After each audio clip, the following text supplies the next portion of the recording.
Hey guys, Charlie here at Model Train ASMR and Turner Junction Models. Another update here on our giant 8-story factory, Corvega Heavy Industries. I have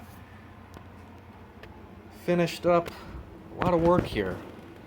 Put in our brick panels as well as our window frames, and as you can see up here, used a Cricut maker to cut out some large scale letters to do a really cool looking sign here.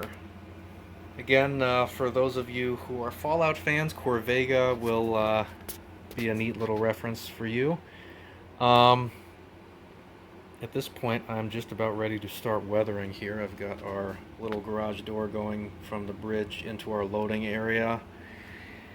I do not have any of the window glass in yet. I didn't want to get all that dirty and dusty with the weathering, but I'm going to do some just kind of pan pastel and kind of a light dusting weathering here, kind of like I've done over here on my ITLA scale All-State Manufacturing kit, also now known as Dunk Forge Co.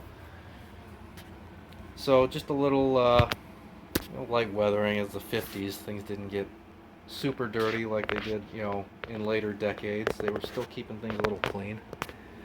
But yeah, do a nice little dusty weathering, and we'll get you guys updated as the weathering progresses. And really, once I do that, get the window glass in, and put a little backer behind so you can't see through the windows to my sky painting, then that's pretty much it. I'm gonna put a little mirror down in here and a mirror over there to kind of hide the edges of the layout. So yeah, that's it for now. We will catch you guys back up after the weathering. Make sure to tune back in here at Model Train ASMR, and check out our Facebook and Instagram feeds at Turner Junction Models for more examples of my work. Thanks guys. See ya.